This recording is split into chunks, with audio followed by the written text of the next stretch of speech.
camaraderie that characterises so much sport in South Africa is well captured in that recording made by our rugby Springboks in New Zealand in 1965. The sporting years between 1950 and 1975 were filled with achievement. In dozens of different fields, our sportsmen and sportswomen won international fame. They broke world records, won Empire and Olympic medals, played great rugby and cricket, took world boxing titles, any number of golf championships, the Federation Cup and the Davis Cup. But even more important than the victories were the friends they made throughout the world. South African sportsmen have always been great ambassadors, and as long as the true sporting spirit, as exemplified on this record, is maintained, South Africa can never be isolated from international competition. This is not a comprehensive review of 25 years of sport. So many memorable moments were never recorded at all. This is a scrapbook, compiled from available recordings, and with an eye not so much on statistical detail as on human drama. We've only taken a handful of sports, but enough, we believe, to evoke rich memories in many thousands of sports lovers, and perhaps even to inspire them to emulate these achievements in years to come.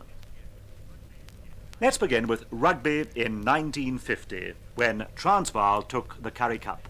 Just on the touchline, and Jimmy Kotzek is ready to throw in. Transvaal right wing, Transvaal still playing from our right to our left. Ball knocked back to Bolivar, Val to Fry, Fry to Visser, Visser to Boys, who knocks it on. Right in front of his own person is kicked forward by Des Sinclair. Sinclair picks it up and gives out a lovely pass. And Van Stalen's over for a try. Van Stalen's over for a try. A bad knock on then by Boys in front of his own post. Snapped up by Des Sinclair, Transvaal centre. Gives the ball out to Fancy Van Staden, the Transvaal left wing, who goes over at the corner, runs in about 10 yards. The following season, the Springboks under Basil Kenyon toured the British Isles and France. At Murrayfield on the 24th of November, they scored their biggest win in an international, 44-0 against Scotland. They got 9 tries with an incredible display of teamwork. Scotland's ball, Hart throws it in, halfway down the line out. It goes straight down on the ground. The Scotland forwards go ahead with their feet dribbling. There's Elliott there, and Kinninworth as well. They're 10 yards from the line, and Buchler has to go down on the ball and hurls himself into touch with it. A fine and typical rush by 2 back row forwards there, Elliott and Kinninworth, and Scotland are 5 yards from the line. A line out. It's knocked back to Dorwood. He's smothered by quick breaking South African forwards. They dribble, led by Stephen Fry, and Delport is there. Burrell goes down on it. He's scragged by half the South African pack, and the ball from a loose ball comes out to South Africa, out to Bravis, going a three-quarter line, coming out to the right wing, a baddish pass. Lathern passes it inside, coming out on the wing, and there's Johnston come right over to this side. Now to Van Wyk. It's bewildering, this. Every South African trying to handle it, but they're getting too clever with it almost. Koch has it now. He's trying to barge his way through, but the Scottish defence is in position. Dorwood has it, a long pass out to Scott. He's tackled in midfield. Lathern is there. Tackled by Bravis there. Picked up by Van Score, out to Johnston on the left wing. Tackled by Hart. Inside to Lathern. Lathern cross kicks. Dangerous this for Scotland. 2 or 3 South Africans there. And it's Chris Koch going after it. And I think he's scored. Has the referee allowed it? Yes. The prelude to a wonderful bit of teamwork by the South African team. Did you recognise the voice of Rex Austin? In 1950, the British Empire Games were held in New Zealand. And our boxers, swimmers and athletes in particular did well, as we are reminded now by Winston McCarthy. Hello, South Africa. You should indeed be proud that you sent such fine representatives to the British Empire Games in New Zealand. In your boxing, you won through Jan van Rensburg, who right throughout his bout carried that smile which is so deceptive to his opponent. And by his tenacity, that same tenacity that characterises your football, Jan van Rensburg won through in the final to defeat Albert Pereira of Ceylon. He got a great hand from this New Zealand audience.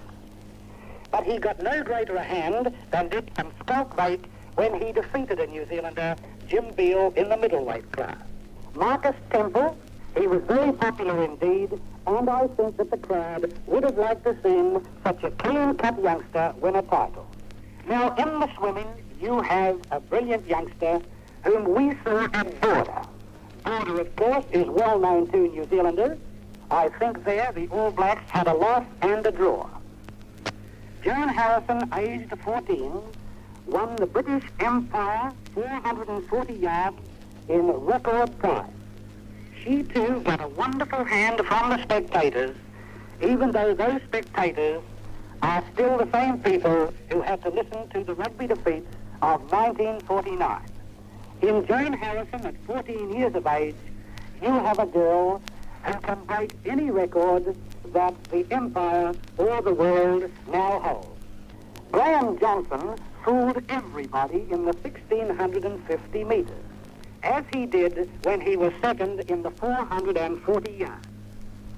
But perhaps no one got a greater call among the men than did Jackie Veed when he beat the rest of the Empire in record time in the 110 yards backstroke.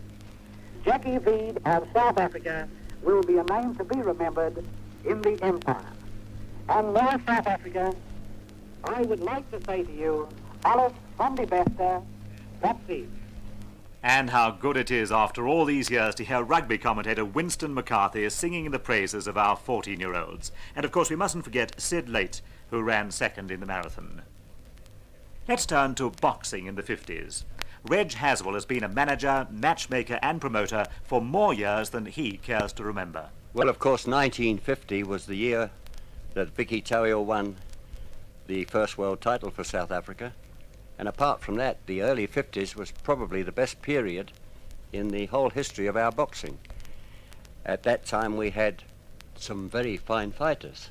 Apart from Viccie Toweel and Willie Toweel, there was Eddie Thomas, there was Mike Holt, there was Jimmy Elliott, there was Benny Nieuwenhuizen, Smiler van Rensburg, Dennis Adams, Jake Tooley, Jolting Mazeko, George Angelo. Just compare those boxers of the 50s with those of today. Quite frankly, I don't think our current boxers can compare. Vic Toweel riding those punches and giving as much as he's getting and giving a lot more into the bargain. Again, a left and a right and a left and a right from Vic Toweel to Ortiz. And Ortiz comes after him. The punches aren't hurting, but they're doing a lot of damage in the way of scoring. And if Vic Toweel hasn't got the decision in this fight on points, then I'll eat my hat, which is a straw one I've got on the moment. And there goes that again, sparring, they're dancing up and down in the centre of the ring, and again they're clinching the centre of the ring, and again that wonderful exchange from Vic Toweel, left right to the body, left right to the head to Ortiz. And Ortiz comes back, but he can't do very much about it. He's missing badly. Vicky's going after him instinctively. I think Vicky is the more tired of the two, but my word, he's got the born instincts of a fighter. Ortiz is viciously fighting back now, but Ortiz is on the ropes. Ortiz is on the ropes, and Vicky's going after him. Vicky's fighting him, and they're both fighting each other on the ropes. Ortiz is still on the ropes, but he can't do a thing. Vicky is barraging him bombarding him with these blows. But if only they could tell, But Ortiz is just holding him off now, and Vickie brought a lovely right cross there to the side of Ortiz's head, which landed and told. And Ortiz comes back instinctively and lands a couple of blows to Vickie's body. But there's no question about this is the decision in this fight now. And as Ortiz manages to land one, Ortiz is going through the ropes now, but he comes back almost reflexively into the centre of the ring. And again Ortiz is on the ropes. But now, that's the end of the fight. That's the end of round 15, the end of the fight, and now we'll wait for the verdict in this wonderfully thrilling fight for the Bantamweight Championship of the world between Manuel Ortiz, the title holder from the USA, and his young challenger from South Africa, Vic Toweel. And until that verdict comes through, over to Bill Pritchard. Well, I think that we should have given Toweel 8 of those rounds. There'll be 5 to Ortiz, and the remaining 2 will be draws, I think, anyway. But of the 2, Vic Toweel certainly looks the more puffed and the more done down and more done out. But I think he's going to win all the same. But Ortiz was definitely out for the kill, and as you can hear by the shouting of the crowd, the winner is over to Bob Griffiths for him. Well, I don't know. I didn't hear the announcement of the verdict at all, but judging by the shrieks from this crowd here, it can be one person and one person only. The 23-year-old woodcarver from Benoni, Victor Toweel of South Africa, the new bantamweight champion of the whole world. Ladies and gentlemen, the winner and the new bantamweight champion of the world, Vic Toweel. The commentator was Bob Griffiths. Our first world champion lost his title a couple of years later to Jimmy Carruthers, but that was a wonderful night in our boxing history. Throughout the 25 years under review, South African golfers have been wonderful ambassadors, none more so than Bobby Locke and Gary Player. They also beat the toughest opposition in the world. Here's Bobby talking to Henry Longhurst after he'd won his second British Open. Well, Henry, it's really wonderful to be Open champion for the second time. Yesterday, in my round of 72, I took 6 at the 5th, the par, the bogey 3, and it was just a case of say, well, forget it, and quick. And I managed to finish in that score of 72, which really was a fighting round. Well, tell me, interrupting, wouldn't you say that out of these 4 scores, probably 72, the worst on paper, was in fact the best in golf? Well, I think so, because Troon, as you know, is such a testing course that there's so much trouble if you leave the fairway apart from bunkers. And I thought, well, there were so many South Africans here pulling for me to win that I just felt that I had to get in. And here you see the result this evening at 279. Well, now tell us another thing which will appeal to golfers all over the world. I believe that you drove with your brassy all the way round. Yes, Henry. I didn't use the driver once because the fairways here are very narrow. But I must say that when I was here a week before the championship practicing, we just had gales all the time, and the weather during the tournament was just perfect. Well, this is very much like old times, that we should be sitting here talking to each other, asking you what it feels like to be Open champion. Well, you know, Henry, Dad wrote me a letter last year when I won the championship for the first time, and he was charmed with your conversation last year. And I would like to say to my wife, to Mum and Dad, that I can't tell you how proud I am to bring the cup back to the 3 of you for the second time. There have been many changes in soccer in South Africa over the past quarter century, and no one is better able to put the game into perspective for us than Vivian Granger. There were 2 very important happenings, Kim. The first was in 1959 when the National Football League started. It created a great deal of interest in the country, and then, of course, in 1964 when we were suspended by FIFA for the second time, and our suspension has lasted ever since and been a very severe blow to us. I would say that in the 1950s our amateur football was of a high standard. In fact, in 1952 Newcastle United came out here as the FA Cup winners, and they were one of the very celebrated teams in Britain, and they got a hiding from South Africa at the Ron Stadium. That was a really memorable occasion because it was the first time that a South African amateur side had ever beaten a professional team from abroad in a test match. There were great scenes there of jubilation, and I can remember how well chaps like Johnny Claassen played, and Harold Payton and Charlie Hurley. They did really magnificently. And it was a great milestone in our soccer. And now the ball's gone up to Tayfield. Tayfield inside to Crow, but Crow doesn't get it. Ball nicely intercepted by Payton, the South African captain. Hit it out by Bobby Cowell again up the middle of the field. Goes over Montgomery's head. Met by Tayfield again. Tayfield up to Joe Harvey just inside the Newcastle half. And it's Hasty lying on the ground. It goes to Jackie Milburn. Milburn's making tracks for goal. He only has Miller to beat. But Lottie Mitchell comes across and takes the ball right off his feet. Well done, Lottie Mitchell. And it comes up to Billy Folkes. Folkes passes inside to Reg Davis. Davis looks like losing the ball to Miller now. He's come back again. And in the meantime, Hasty's lying on the ground, but the game goes on. It's got to go on too. And Harvey passes inside there to Bobby Mitchell, and he fires in a shot, and it's a goal. The goal to Newcastle United, scored by Mitchell. Scored by Mitchell. And the score is now 5-3. The crowd are booing because the game wasn't stopped when Hasty was injured. But the game went on, and Newcastle United are now only 2 goals down instead of being 3 goals down. The score, South Africa 5, Newcastle United 3. 25 years ago, Australia were the cricket champions of the world, especially after their decisive series against the West Indies in Australia in 1951-52. At that time, South Africa was a friendly foe, having lost every series in which they were involved since 1947. Then, under the firm guidance of Jack Cheetham, the tide turned. The Springboks in Australia in 1952-53 amazed the cricketing world by finishing with the best test record of any side visiting Australia since Jardine's team 20 years previously. Jack Cheetham recalls the thrilling finish to that drawn series. If one looks at an Australian first innings total of 520, I don't think that many critics gave us much chance of winning that match. But, you know, our chaps felt by that time that we were just as good as our opponents, so we ended up with 435 in the first innings.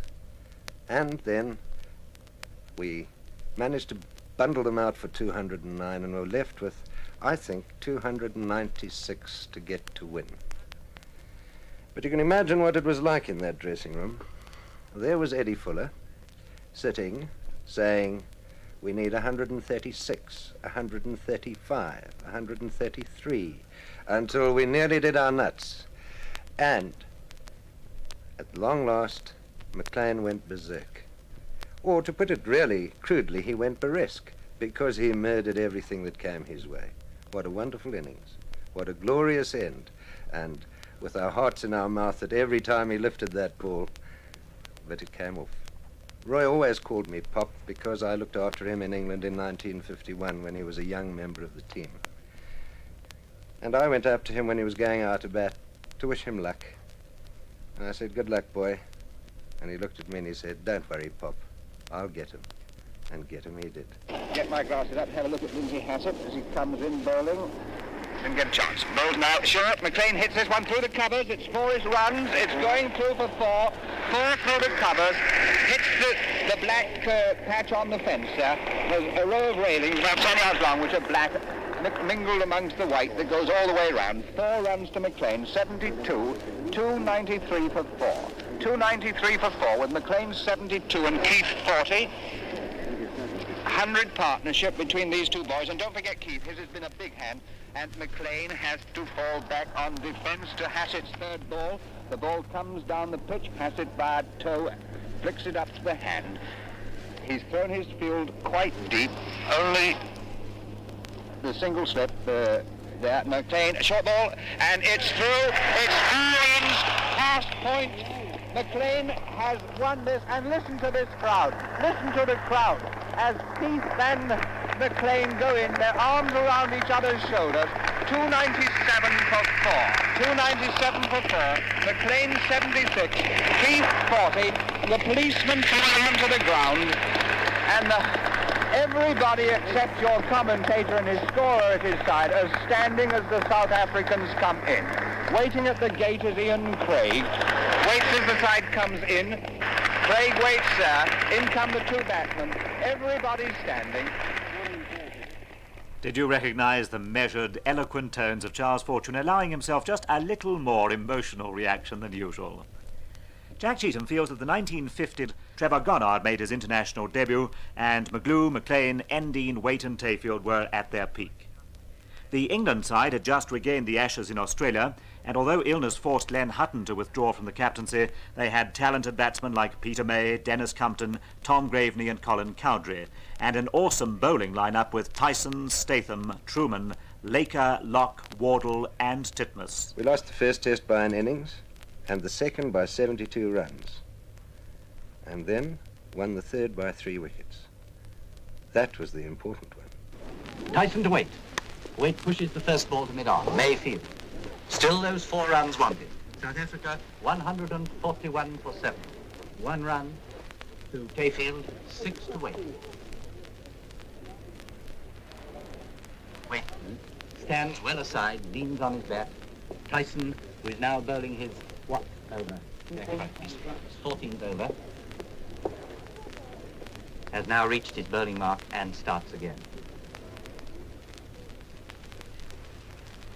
Comes in and he bowls to Waite. Waite pushes forward, fielded by Locke, who isn't more than 5 yards from him, 6 yards from him perhaps. At silly point, no run there. 4 more balls in the over. Then there will be an over from Locke, and then there will still be time for another over from Tyson, I feel, should those be necessary. And still, only those 4 runs wanted. They could come by byes, they could come by no balls, they could come by wides. They could come in singles. Plenty of time for anything, and anything can happen in a match like this.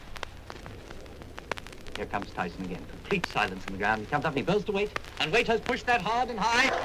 No, it may not be 4 runs. It's being chased by Parpas. They've run 2. They're running 3. It's crossed the boundary, and South Africa have won. With about 5 minutes or 6 to spare, the two batsmen congratulating one another. South Africa have won by 3 wickets, 145 for 7. Waite not out 10, and Tayfield not out 1. The crowd stands, and I'm not going to say any more for a moment. We'll let them applaud as the two batsmen walk in first. Inspired by that great win, our cricketers took the fourth test by 222 runs, and although the decider went to England by 92 runs, it was a series to remember. South Africa is proud of its racecourses, proud of its racehorses, and grateful for some of the splendid finishes we've enjoyed in our long racing history. Greyville, 1952. Taking the turn, Blue drive very wide. Now into the straight is Weasel on the inside from Nornie's Idol. Right on the inside, Vincie Toweel and Mowgli right in fourth place there. Towards the outside is down. Now 2 furlongs to go. And as Mowgli slightly in front there from Weasel and Nornie's Idol. Down on the outside and inside Vincie Toweel and very wide out Lloyd Louis. Now the crossing the same way and Mowgli's in front. He's taken over in front. Mowgli in front. He won it from there. Raddington in second place. And on inside Vincie Toweel. But Mowgli's won this race. Raddington putting in a strong run. Mowgli and Raddington together. These two are fighting it out. The 100 yards to go. And it's Mowgli and Raddington. Terrific putting this. Mowgli and Raddington. And terrific putting the cut of the post. And the cut of the post. Give it to Mowgli from Raddington, Chris Person and Lloyd Louis. That finish, described by Ernie Duffield, was so close that the judges called for 4 photo prints before awarding the race to Mowgli. What an incredible tussle we saw between the Springboks and the Lions in South Africa in the winter of '55. And not many commentators have been provided with a better finish to describe than Ian Balfour at Ellis Park. We've now had 2 minutes of injury time, 2 minutes 25 seconds to be exact. And the British Isles lead by 23 points to 19. And the ball thrown in by Swart. A short thrown in. And South Africa win it. Out to Gentles, out to Elliott. Out to Van der Schyff, who's coming to the line. Van der Schyff passes back again to Van Vollenhoven. Van Vollenhoven carrying on the movement. Near the touchline. He's lost by Cecil Pedlo. 10 yards from the British Isles, 25. Retrieve has the ball. Out to Beers. And Beers is over. Beers is over for a try. Players has scored what will count players of Western Province. A lovely combined effort by the South Africans.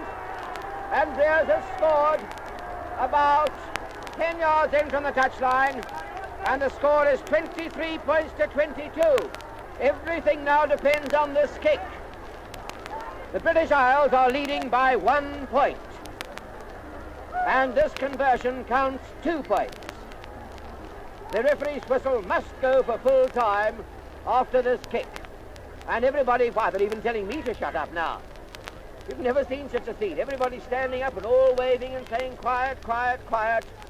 As if an escape could hear us way out there. It's 23 points to 22 in favour of the British Lions. Steve de Villiers can hardly bear to watch this kick standing next to me. And the ball is placed. Van der Schyff is up and kicked and it's missed. And this must be, yes, the final whistle. And the British Isles have beaten South Africa. The British Isles won the second test at Newlands, but South Africa scored some fine tries. It's the South African ball, so Tommy Gentles has the ball. He puts it in. It's coming back to him very slowly. He gives it out to Davy Ackerman, who's waiting for him. He gives it back, and he gives it out to Tom van Vollenhoven, who shakes off a tackle, and it's going right down. He's over there. He's 10 yards from the line. He's going through to score, and he's going to score right behind the post. Yes, he runs around the score right behind the post. A tremendous run by Tom van Vollenhoven, and Steve Fry, in his joy, comes up, puts his arms around him and literally kisses him. He's so pleased with the excellent piece of play on his part, and all the South Africans have now gathered around him, and they're clapping him on the back and lifting him up, and there Roy Driver is shaking him by the hand. A great try. Pat Tebbert at Newlands in 1955. The series was shared 2-2. In the mid-50s, 3 great middle-distance runners dominated the international scene in Europe. Emil Zatopek, Vladimir Kutz and Chris Chataway. Shortly after a great challenge match in which Chataway beat Kutz over 3 miles in London in world record time, Chataway came to South Africa at the invitation of Johannesburg Harriers, and at Kent Park took on Roberts, Jennings, Barnard, Piers, Allen and O'Driscoll. Now he has 300 yards to go. And there he goes, and Athol Jennings going after him. Athol Jennings is closing the gap, but not by very much. I don't think that Jennings could possibly do it. He's about 35 yards behind Chataway, but Jennings is running a magnificent race. So for that matter, of course, it's Chataway, but we expect it. Jennings is really putting in a magnificent run. I'm almost certain that he can't do it. And here's Jennings, they're starting lapping the people now as they come in. But Chataway in the straight, and Jennings putting in a truly magnificent finish, though. Jennings is only 20 yards behind, and here comes Chataway. And it's no South African record, but Chataway is the winner. It's Chataway first, Jennings 1, 2, 3, 4, about no more than 4 or 5 seconds behind, and here comes Jean Barnard. We turn the page to 1956, back to Jack Cheetham and Rex Austin. The return visit to this country by Peter May's MCC team was one eagerly looked forward to by all cricket lovers and by players as well, because after that 55 tour we were determined that we were able to hold them and perhaps beat them in this country. But although our hopes were high at the beginning of the tour, they were dashed by losing the first 2 tests in Johannesburg and Cape Town. And when we drew the third in Durban, everybody said, well, it looks as if we have another busted flush. But the 4th test in Johannesburg was a nail-biting operation. The game seesawed first one way and then the other. We led by 89 runs on the first innings and then collapsed in our second innings at bat. And altogether, we managed to clinch the deal by a mere 17 runs. Total 213 for 9. And now the field has spread out quite a lot as Tayfield bowls to Statham, who plays a very good square cut. And a nice piece of fielding there on the run by cover point Duckworth. And Statham has got another single. That was a very good stroke. 18 to get. Tayfield to Loader. He pushes forward. No run. Fielded by cover pointed. And that was a good defensive stroke. 214 for 9. 18 to get. Tayfield to Loader. He's had a swing. He's put it in the air. It's going into the hands of Tayfield. He's caught it.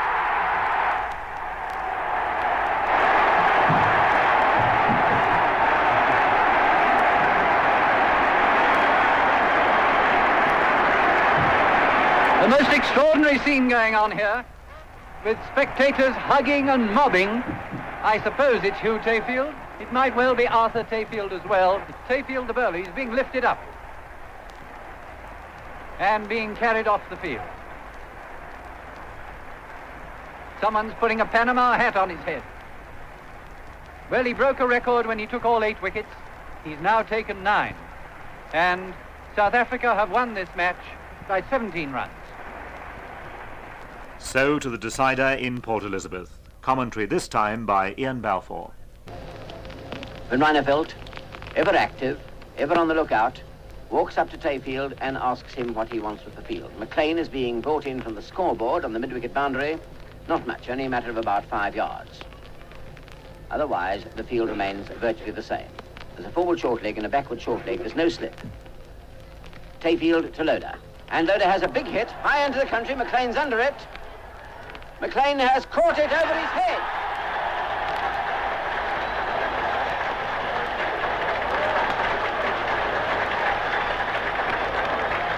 And there are such scenes of wild enthusiasm.